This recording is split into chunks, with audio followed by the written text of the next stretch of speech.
At my cousin's wedding, a family secret about stolen inheritance got exposed and the ceremony turned into pure drama. I never thought I'd see a wedding turn into a battlefield, but my cousin Jeffrey's ceremony last weekend. Absolute chaos. Jeffrey 34am was finally marrying his longtime girlfriend, Marissa 32f. It was supposed to be this fairy tale day, an outdoor ceremony at a vineyard just outside the city. Picture it, rows of white chairs, fairy lights strung in the trees, a little gazebo at the front with the officiant waiting. Everyone was dressed to the nines, and honestly, it was beautiful. I came with my mum, Jeffrey's aunt, and my younger sister, Emily 29f. We were all excited but also a little tense because family gatherings always come with baggage in my clan. Still, nothing could have prepared me for what happened. The ceremony started normally. Marissa walked down the aisle looking stunning in lace. Jeffrey had tears in his eyes, and people were already whispering about how perfect they looked. But as the officiant began, I noticed my uncle Richard, Jeffrey's dad, 62m, fidgeting like crazy. He kept whispering to my aunt Linda, his wife, and she was shooting him these sharp looks like not now. Halfway through the vows, Richard suddenly stood up. Lovely. In front of everyone. Wait, he said. His voice cracked, but he raised it higher. I can't let this go on without the truth coming out. You could hear a pin drop. The officiant froze. Marissa's mom gasped so loud people turned. Jeffrey's face went white. Dad, sit down, Jeffrey hissed. Not now. But Richard shook his head. No, Jeff, you need to know. Everyone needs to know. This whole wedding is a lie built on stolen money. At that moment, my stomach dropped. I swear I heard Emily whisper, "Oh," under her breath. Linda tried to grab his arm. Richard, for God's sake, stop. But he pulled away and went on. The inheritance your grandfather left. It was meant to be split between you and your sister, but your mother, he jabbed her finger at the new. She manipulated the will and funneled everything to you. That's why you could afford this vineyard, the house, all of it. It wasn't yours. It was stolen. Gasps rippled through the crowd. Marissa looked at Jeffrey in horror, and Jeffrey's sister, Caroline 36f, stood up screaming. I knew it. I knew something was off. I was frozen in my chair. It was like watching a bomb go off in slow motion. Jeffrey's face turned red, and he yelled back at his father. That's not true, Mom and I, we didn't. He looked at Linda for confirmation, but she wouldn't even meet his eyes. Marissa dropped her bouquet. Jeff, is this true? And that's when the wedding stopped being a wedding. The officiant just stood there, holding his little book awkwardly, clearly wishing he could melt into the vineyard grass. Guests were whispering so loudly it was basically a roar. Phones were already out. Some cousins were low-key recording, because of course they were. Jeffrey held up his hands like he was trying to calm down a riot. No, this is insane. Dad, you're drunk or confused. This isn't the time for your paranoia. But Richard's voice boomed back. Don't you dare gaslight me, Jeffrey. I've kept quiet for years because I didn't want to humiliate you, but watching you parade around with money that wasn't yours, watching your sister struggle while you throw a wedding like this, I can't stand it anymore. Caroline, his older sister, stormed down the aisle toward the front. She was shaking so bad I thought she might fall over. So all those times you told me this day was gone, that grandpa barely laughed anything, you lied to me? Jeffrey looked like he was about to collapse. He stammered, Caroline, I didn't know. But Linda, his mother, finally stood up. And the look on her face told me everything. Enough, Richard, she snapped. This isn't your moment to play the hero. Yes, I spoke to your father's lawyer after he passed. Yes, I made sure Jeffrey got more than Caroline, but it was for the family's future. Caroline was irresponsible with money, and Jeffrey, she gestured toward him. He deserved the chance to build stability. You could practically hear Caroline's heart shatter. He stole from me because you thought I didn't deserve it. Mom, that was my money too. Grandpa trusted both of us. Marissa had tears streaming down her face now. She backed away from Jeffrey like he was radioactive. Is that how you paid for everything? The house? This wedding? Our future? Jeffrey grabbed her hand desperately, but she yanked it away. Marissa, I swear I didn't know. Mom never told me. I thought that was just what Grandpa left me. The guests were shifting uncomfortably. So whispering things like this is so messed up and why wouldn't they just split it? One older cousin muttered, classic Linda move, which honestly made me choke back a laugh despite the tension. Richard kept going, almost triumphant now that the secret was out. Your grandfather's will was changed after he was already sick. I begged your mother not to do it, but she used her connections, twisted things behind closed doors, but money was never meant for just you. And then Caroline screamed, voice cracking, you ruined my life for this. I struggled for years. I sold my house. I worked 2 jobs while you were living in Grandpa's property like a king, and you let me believe there was nothing left. Jeffrey was in full-blown panic. Caroline, I swear, I didn't know. I never wanted to hurt you. He turned back to Marissa. Please, you believe me, right? But Marissa just shook her head. I don't even know who you are right now. And with that, she walked off the gazebo steps, straight past the rows of stunned guests. The wedding was officially over. After Marissa stormed off, the vineyard was a mix of shocked murmurs and awkward shuffling. Chairs were left abandoned in the aisle, champagne flutes trembling in guests' hands. The air smelled faintly of crushed flowers and spilled wine. Jeffrey stood frozen at the altar, staring at where she had disappeared. His hands were shaking, his tucks wrinkled from gripping it too tightly. Mom, Dad, what the hell just happened? His voice cracked, a mix of anger, betrayal and panic. Richard stepped closer, eyes glinting with some grim satisfaction. What happened, Jeffrey, is that the truth finally came out. People need to know what your mother did. What you benefited from. Linda, ever the manipulator, squared her shoulders. I did what I had to, Richard. For the family. You think everyone deserves to get exactly what they want. No matter how reckless, Jeffrey's building a future, something you never could see for him. Building a future. Caroline screamed again, now almost hysterical. You stole my inheritance, my life. You told me Grandpa left nothing, but you lied, and now you've ruined his wedding too. Jeffrey's knees buckled slightly. He ran his hands through his hair, muttering, I never asked for any of this. I just wanted a normal wedding. I felt like I was watching a slow-motion train wreck. Emily had her hand over her mouth, whispering, this is insane. Your family. Then, in the middle of the chaos, Marissa reappeared but not alone. She had grabbed her sister and a friend from the guests and marched back toward the altar. Her voice was icy.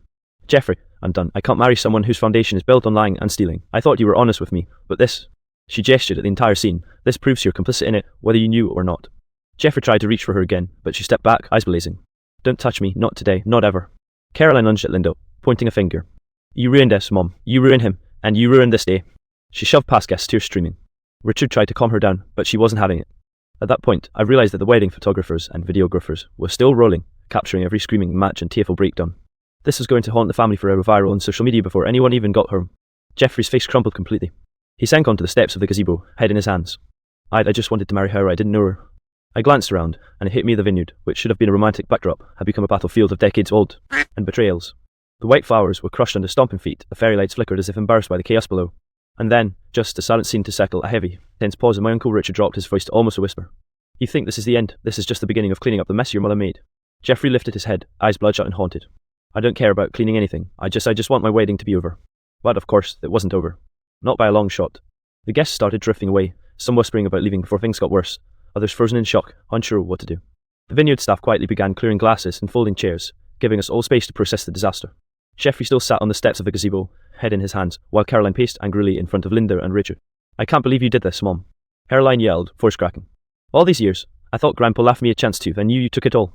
Linda's face was pale, tight-lipped.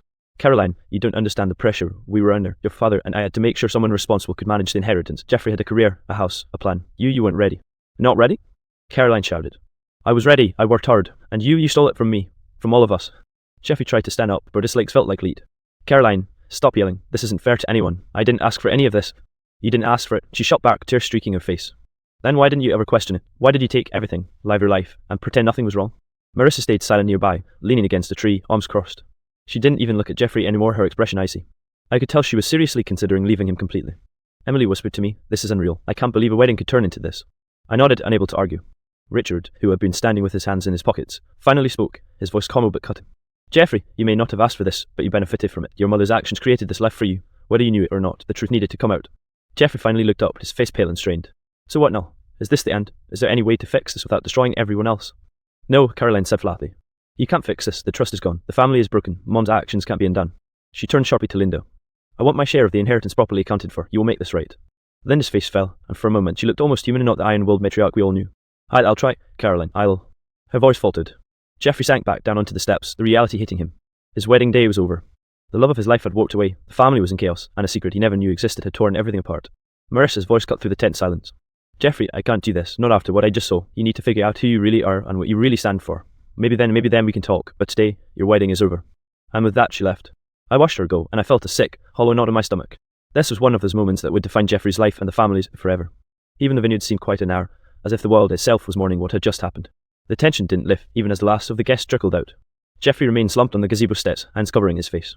Caroline stood a few feet away, arms crossed, still glaring at Linda, who looked like she'd aged 20 years in the past hour. Richard paced back and forth, muttering under his breath about cleaning up the mess. I could tell Jeffrey was starting to crumble. His shoulders shook as he muttered, I just wanted one perfect day, one day without all this. Emily crouched beside him. Jeff, breathe. You can't control everything your family's done. You didn't steal anything. You didn't lie. He shook his head violently. But I benefited. I lived on money that wasn't mine, and now Marissa hates me. Caroline hates me. Everyone's gone. Caroline didn't stay silent. She marched over, pointing an accusing finger at him. You didn't even question it. You just took it, and you smiled, and you lived your life. That's betrayal. Jeff, you might not have forged the will yourself, but you enabled it. Jeffrey's face contorted, eyes wide. And I didn't know. Caroline, I swear I didn't. Mom never told me. Dad never told me. I thought Grandpa left it to me fairly. Fairly? She spat. Fairly? You don't know the meaning of the word. Linda finally spoke up, her voice surprisingly soft for the first time. Caroline, I know you're angry, then maybe I went too far. I thought I was protecting Jeffrey, but I seen how it broke you, it broke all of you. Caroline's glare didn't soften. It's too late for apologies. You manipulated the will, Mom. You stole what was mine, and now our family that's shattered. Richard stepped in, his voice sharp. Enough, this isn't just about the inheritance anymore. Look at what's left. Jeffrey's wedding ruined. Marissa walked out, and the entire family humiliated. We need to stop yelling and figure out how to move forward, even if it's ugly. Jeffrey rubbed his face, his mind racing. I can't even imagine moving forward. My wedding is gone, Marissa's gone, and now Caroline wants a legal battle over the inheritance. Mom, Dad, why did it have to get this bad? I looked around, noticing the shattered remnants of what should have been a joyful celebration. Crushed flower petals, abandoned chairs, half-filled champagne glasses. The fairy lights above us flickered weakly, mirroring the disaster below. Caroline suddenly turned to Jeffrey, her voice quieter but still sharp. You have to understand, Jeff, I can't forgive this. You might not have known, but you were part of it, and until our family makes this right, nothing can go back to the way it was. Jeffrey looked down, defeated. Sir, my wedding is over, my relationship's over, then my family's a mess, all because of money I didn't even ask for. Linda hung her head. Richard rubbed his temples, and Caroline stormed off toward her car. The silence after her departure was deafening. It wasn't peace, it was the heavy weight of consequences settling over all of us. I sat down beside Jeffrey, unsure what to say. Words felt useless. This wedding, meant to be a celebration, had instead unveiled years of lies, greed, and deep down, I knew this wasn't over. Not by a long shot. The next morning, the vineyard was quiet, almost eerily so. The chaos of the previous day seemed like a bad dream. Guests were gone, the staff had cleaned up as best they could, and the fairy lights hung limp like the energy had been sucked out of the place. Jeffrey stayed behind, sitting on the gazebo steps again, staring blankly at the ground. I joined him, Emily trailing a few steps behind. "Jaff, you okay?" I asked softly. He didn't respond at first, just ran a hand over his face and sighed. "I keep replaying it over and over," he admitted. The vows, Marissa walking away, Caroline screaming, the looks on everyone's faces, and all because of money I didn't even ask for. I only sat beside him. "I know, but you didn't do anything wrong. The inheritance situation is on your mom, not you. You just didn't know. That's not a crime." Jeffrey shook his head. "It doesn't feel like that. People hate me. Marissa, she hates me. Caroline hates me. And honestly, I hate myself for not realizing sooner, for letting it happen." I hesitated, then said, "Maybe this is the chance to rebuild. It's messy, yes, but you can start being honest with everyone. That might not fix everything, but it's a start." He looked up at me, eyes red from crying. "I don't even know where to start. Mom and Dad are so set in their ways. Caroline wants a legal battle." Marissa laughed. "How do you even begin to fix that?" Emily shrugged.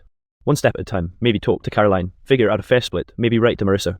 Be honest about everything. Apologize. Admit what you didn't know. And show her who you really are. You can't control their reactions, but you can control what you do." Jeffrey nodded slowly, taking in our words.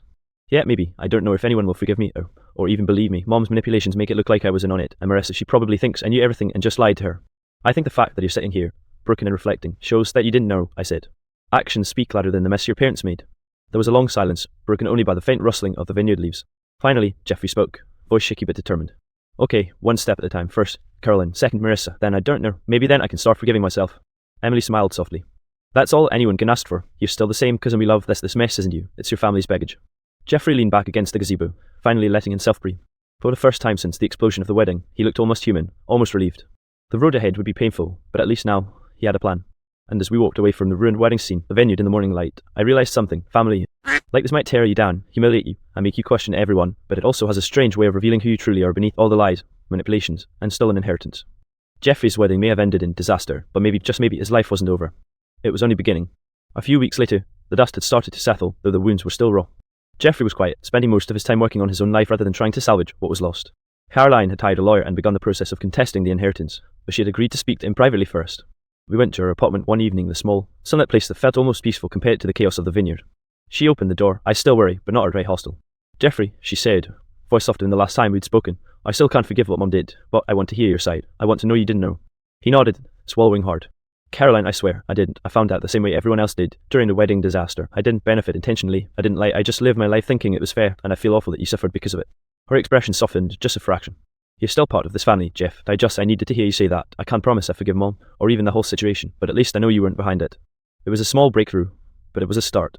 Jeffrey left her apartment feeling lighter than he had in weeks. Marissa, on the other hand, was harder to reach. He sent her a heartfelt message explaining everything, admitting his ignorance, apologizing for the chaos, and promising transparency if she was willing to talk. Weeks passed without a reply, and for a while, he feared it was over. Then, one evening, she responded. "I need time." Her message read, "I don't know if I can trust you right now, but I see that you didn't know. Maybe someday we can talk. Not yet, but maybe." It wasn't a reconciliation, but it was enough to give Jeffrey hope. Meanwhile, the family was forced to confront their own mess. Linda had to face Caroline's legal threats, and even Richard seemed to soften, realizing that the revelations had shaken the entire family dynamic beyond repair. Family dinners became awkward, full of half-truths, tense silences, and hesitant attempts at conversation. But slowly, honesty started to replace the old pattern of manipulations. Jeffrey, for his part, had learned a hard lesson. Life doesn't always give you control over what happens to you, especially when family secrets are involved. But how you respond to chaos with honesty, reflection, and the courage to face difficult conversations can define who you truly are. One evening, he stood alone on the balcony of his apartment looking at the city lights. The vineyard disaster, the inheritance battle, Marissa's disappointment, Caroline's rage, it all still stung. But for the first time, he felt like he could breathe. The wedding was gone, but he had something more important, a chance to rebuild, a chance to prove himself beyond the money, beyond the lies, and beyond the family. That had almost destroyed him. It wasn't a fairy tale ending. It wasn't perfect. But in a way, it was real. And sometimes, real was worth more than perfect.